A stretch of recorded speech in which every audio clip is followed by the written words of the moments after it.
રૂપાલા જીતશે તો ઈવીએમ જવાબદાર ગણાશે. પ્રજ્ઞાબા ઝાલાએ પદ્મિનીબાને લીધા આડે હાથ.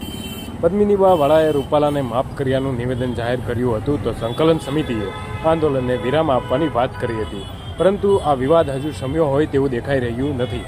આજે અમદાવાદમાં ક્ષત્રિય કરણી સેનાએ પ્રેસ કોન્ફરન્સ કરીને રૂપાલા અને ભાજપ સામે આ ગંભીર આક્ષેપો લગાવ્યા હતા.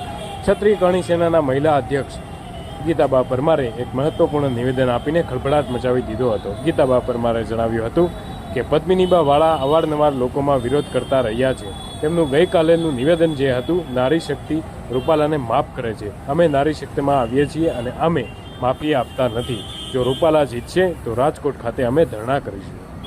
તો આજે પદ્મિનીબા વાળા જે છે એણે એવું કીધું કે અમે નારી શક્તિ રૂપાલા સાહેબને માફી આપી છીએ, રૂપાલાભાઈને માફી આપીએ છીએ.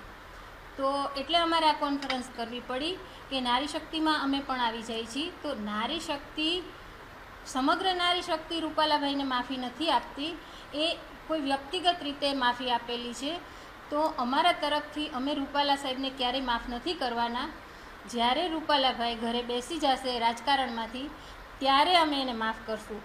અમે તો હજી આપના માધ્યમથી પણ કહીએ છીએ રૂપાલાભાઈને કે આપ સમજી વિચારીને રાજીનામું આપી દો અને આપનું પણ માન સન્માન જળવાઈ રહે અને અમારું પણ માન સન્માન જળવાઈ રહે તો સારું છે. બાકી અમે ત્યાં સુધી તો નથી જ બેસવાના જ્યાં સુધી આપ રાજકારણમાંથી નહીં નીકળી જાઓ.